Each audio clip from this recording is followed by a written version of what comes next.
പ്രിയ കൂട്ടുകാരെ, നമ്മളിവിടെ പരിചയപ്പെടുന്നത് കോണളവുമായി ബന്ധപ്പെട്ട് രണ്ടുപേർക്ക് കളിക്കാൻ പറ്റുന്ന ഒരു കളിയാണ്. ഇതിനായി നമ്മൾ ഉപയോഗിക്കുന്നത് ഇങ്ങനൊരു ഉപകരണമാണ്.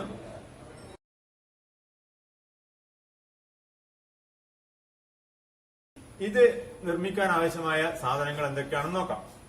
ഒന്ന്, നിങ്ങൾ വരച്ചത് നല്ല വെള്ളക്കടലാസിൽ നിങ്ങൾ വരച്ച ഒരു പ്രൊട്രാക്ടറോ അല്ലെങ്കിൽ ഒരു പ്രൊട്രാക്ടറിന്റെ ഫോട്ടോസ്റ്റാറ്റ് കോപ്പിയോ ഉപയോഗിക്കാം. അത് മുറിച്ച് കറുത്ത ഒരു പ്രതലത്തിൽ നമ്മൾ ഒട്ടിച്ചു വെച്ചിരിക്കുന്നു. മറ്റൊന്ന് ഒരു സ്ട്രോ ആണ്, അല്ലെങ്കിൽ OHP ഷീറ്റിന്റെ ഒരു ഭാഗമോ ഉപയോഗിക്കാം. മറ്റൊരു പിന്നും. ഈ മൂന്ന് സാധനങ്ങളാണ് നമ്മൾ ഇതിനു വേണ്ടി ഉപയോഗിച്ചിട്ടുള്ളത്. ഇനി നമുക്ക് കളി ആരംഭിക്കാം. ഒന്നാമത്തെയാൾ ഒരു കോൺ പറയുന്നു, ഒരു കോണിന്റെ അളവ് പറയുന്നു. രണ്ടാമത്തെയാൾ ആ കോണളവ് നമ്മുടെ പ്രൊട്രാക്ടറിൽ ക്രമീകരിക്കുന്നു. അതാണ് കളി. അപ്പൊ ഒന്നാമത്തെ ആൾ ഒരു കോണ് പറയുമ്പോൾ രണ്ടാമത്തെ ആള് പ്രൊട്രാക്ടറിൽ ആ കോണ് ക്രമീകരിക്കുന്നു.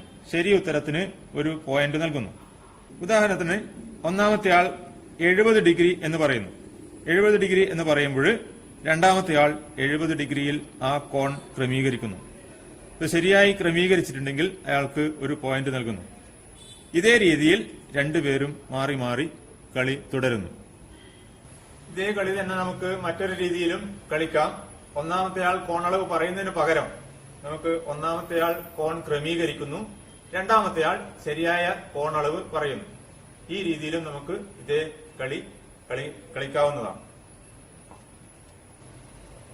360 ഡിഗ്രിയുള്ള പ്രൊട്രാക്ടർ ഉപയോഗിച്ചും നമുക്ക് ഇതേ കളിക്കാവുന്നതാണ്. ഈ രീതിയിൽ ക്രമീകരിച്ച ഒരു പ്രൊട്രാക്ടർ ഉപയോഗിച്ചുകൊണ്ട് നമുക്ക് ഈ രീതിയിൽ കളി തുടരാവുന്നതാണ്.